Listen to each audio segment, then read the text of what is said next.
Hi! సలాం వాలేకుం. గుజరాతీ, మరాఠీ, ఉత్తర Korea. ఇంతకీ ఎక్కడికెళ్తున్నానో తెలిస్తే మీరు షాక్ అయిపోతారు. కావడికెళ్తున్నాను. సీతమ్మయ్య చూసారా? చెవిలో పువ్వెట్టి మరి రెడీ అయ్యాడు. ఇది మన పెళ్ళికొడుకు టీము. వీడు గంగడు. సారా జోలు ఎత్తకి రెడీగా ఉన్నాడు. సీతమ్మయ్య ఫోజ్ చూసారా? సావగొట్టి చెవులు మూసేస్తుంది. ఇక మొత్తానికి వ్యాన్ వచ్చేసింది. వ్యాన్ ఎక్కేసాం. ఎందుకు ఇదేంటని చూస్తుంటే మొన్న మనం స్ప్రే కొట్టినట్టు పిల్లకలు ఇదే. కాకపోతే స్ప్రే సరిగ్గా తగలేదు. ఇంక మన టీం మొత్తం ఎక్కేశారు. సీతమ్మయ్య దండం పెట్టేస్తుంది నాకు. ఇంకా మొత్తానికి మన కావిడి రెడీ చేసేస్తున్నారు. ఒక దాంట్లోనేమో పెళ్లి కూతురికి ఇవ్వాల్సిన కానుకలన్నీ పెట్టి, ఇంకో దాంట్లోనేమో అరటిపళ్ళు పెట్టారు. ఇంక జాయిగా బయలుదేరాం. ఏడకి పెళ్లి కూతురు ఇంటికి. మన బ్యాండ్ మేళం సరుకు అంతానేమో కావిడి మీద పెట్టేశారు. ఫాస్ట్గా వెళ్ళిపోదామని చూస్తుంటే ఈ ఎదరు సైడ్ ఎత్తలేదు. సర్లే అని ఇంకా మన పచ్చని పొలాలు చూసుకుంటే వెళ్ళిపోతున్నాం అలాగా. చూసారా ఎంత బాగున్నాయో పచ్చని పొలాలు. ఇక మొత్తానికి పెళ్లి కూతురు ఊరు వచ్చేసాం. పెళ్లి కూతురు ఇంటి దగ్గర ఆపాడు. ఆపిన వెంటనే మన బ్యాండ్ మేళం సరుకు అంతా దిగిపోతుంది. దిగాక వెంటనే మన కావిడి కూడా దిగిపోతుంది. కావిడి దిగాక దిగుదామని అలా నించుని చూస్తాం. మనం దిగామని అలా తెలియాలని గంగడు పెద్ద సారజో వేసాడు. ఫస్ట్ బాగా వెళ్ళి పైకంటే వెళ్ళి పేలింది.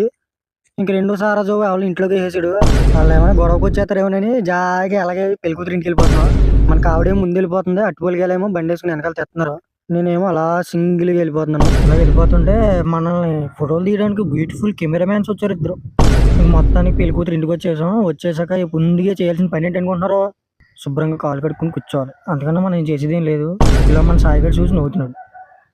ఇలాగే బొడ్డోడు చూసి ఇంకా నవ్వుతున్నాడు. ఆ నవ్వు చూసారా? ఇంకా మన ఫోటోగ్రాఫర్లు అయితే ఇంకా వాళ్ళ పెళ్లి కూతురు కనబడినట్లేదు. కనబడినకుండా ఫోటోలు తీసేస్తున్నారు. ఓ ఫోటోగ్రాఫర్కి ఏమో ఫోటో ఎలా తీయాలో ఏం లేదు. తలపుకుంటున్నాడు. ఇంకో ఫోటోగ్రాఫర్ ఏమో తెగ తీసేస్తున్నాడు ఫోటోలు. అసలు ఆపలేకపోతున్నాం. ఫోటోలు తీసి తీసి తీసి చెమటలట్టినాయి మనోడికి. చెమటలు తుడుచుకుంటున్నాడు. ఇలాగా రామ్మయ్య కారు వేసుకొచ్చాడంట. ఇలా మంచినీళ్ళు అడిగాడు. సర్లేమయ్య తాగమయ్య అని మంచినీళ్ళు ఇచ్చాం. తాగుతున్నాడు. కారు ఎక్కడ ఉందని చూస్తాకెళ్తే పక్కన సందులో పెట్టాడు. కారు అయితే మనసును దోహేసుకుంది. ఎవరు డిజైన్ చేశారు కానీ ఇది ఒక artificial intelligent multi blowing international talent. అది అసలు చాలా మందికి రాదు. ఇంక ఇవన్నీ మనకి ఎందుకులే అని డైరెక్ట్ భోజనానికి కూర్చోపోయాడు. సున్నుండి వేసారు ముందు. ఇంక పక్కన సీతమ్మయ్య పులిహోర కూడా వేసారు. సీతమ్మయ్య పులిహోర చాలా బాగుంది అంటున్నాడు. సర్లే అని మొత్తం రైసు కూర అన్నిటి ఇచ్చేసుకుని సీతమ్మయ్య నువ్వు వీడియో తీసినా పర్లేదు నేను తినేస్తాను అంటున్నాడు. ఇంకా అందరూ తినేసాక ఓ సారజు ఒకటి వేసి వెళ్ళిపోవాలి. ఇంకా సారజు వేసేసి అమ్మ బండి ఎక్కేసాం. అసలు ఎందుకు వెళ్ళాం కూడా తెలియదు. బండి ఎక్కేసినా ఇది ఒత్తి మట్టికి వదులుతలేదు. సీతమ్మయ్య చూసారా మనిషి ఆ అందానికి తమన్నా మూలక రాదు. మొత్తానికి పెళ్ళికొడుకు ఇంటికి వచ్చేసాం. వచ్చేస్తుంటే పెళ్ళికొడుకు ఇంట్లోకి వెళ్ళిపోతుంటే మాకు ఒక ఇంటర్నేషనల్ వ్యక్తి తగిలాడు. ధూము చారని బండి తీస్తున్నాడు.